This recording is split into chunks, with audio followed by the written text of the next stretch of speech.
trouves pas qu'il y a beaucoup de divorces autour de nous? Les gens, ils font pas trop d'efforts, tu vois. Ils préfèrent casser plutôt que réparer. Ouais, je pense que ça a changé par rapport à il y a 40 ans, ça c'est vrai. Mais est-ce que c'était mieux avant de rester toute une vie avec quelqu'un qu'on n'aime pas? C'est aussi un débat. Tu crois qu'on se sépare parce qu'on n'aime pas ou qu'on se sépare parce qu'on n'a pas envie de faire l'effort que la relation fonctionne? C'est possible aussi, je pense qu'il y a tous les cas de figure. Par contre, quand il s'agit effectivement de réparer ou d'être honnête ou d'expliquer, d'essayer de parler, je pense que le plus gros problème, c'est ça, c'est la communication. C'est pas forcément les sentiments. Le plus gros problème, c'est de savoir identifier le problème justement qu'il y a dans le couple et de pouvoir arriver à l'expliquer et de s'entendre là-dessus et d'essayer de réparer. Mais il y a des fois où c'est absolument pas possible et puis où alors il y en a un des deux qui n'a juste pas envie.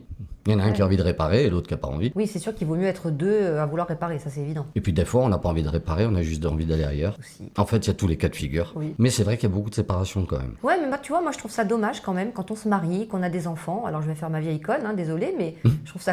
Non, mais c'est vrai. Je trouve ça quand même dommage de pas essayer de sauver son noyau familial. Non, mais je pense qu'il y en a quand même beaucoup qui essayent. Je vois même au cabinet, il y a plein de gens qui essayent et qui viennent. On a une thérapeute de couple qui fait ça très bien et qui a réussi à sauver des couples. Mais en faisant la démarche d'y aller, il y a quelque part déjà quelque chose à sauver. Il y en a d'autres qui vont pas consulter parce que c'est déjà mort. Ou alors il suffit encore une fois qu'il y en ait un des deux qui n'ait pas envie d'aller consulter. Mais là, c'est peine perdue. Et c'est quoi le premier motif de séparation finalement? Bonne question. Je pense que j'ai pas de stats, mais les motifs les plus courants, c'est on se comprend plus, on a l'impression de plus ressentir les mêmes choses qu'au début, ce qui est totalement normal, mais en fait l'amour se transforme et il faut savoir vivre dans une forme de routine, raviver des choses, etc.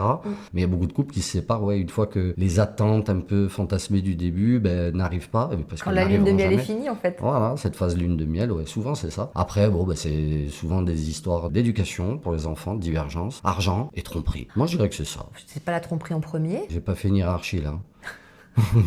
je saurais pas dire si c'est le premier. Non, je pense pas qu'il faut fantasmer là-dessus aussi, genre tout le monde se trompe. Non, je fantasme pas, mais c'est vrai qu'autour de moi j'ai eu des exemples où c'était beaucoup la tromperie. Ouais. Quand même. Ouais. C'est vrai. On vous laisse méditer là-dessus. Ouais. Et vous, qu'est-ce que vous en pensez? Vaut mieux réparer? Vous avez déjà essayé de réparer? Ou vous avez carrément tout foutu en l'air, tout cassé et vous êtes parti à la crise de la quarantaine avec quelqu'un qui avait 20 ans de moins que vous? Expliquez-nous un petit peu en commentaire.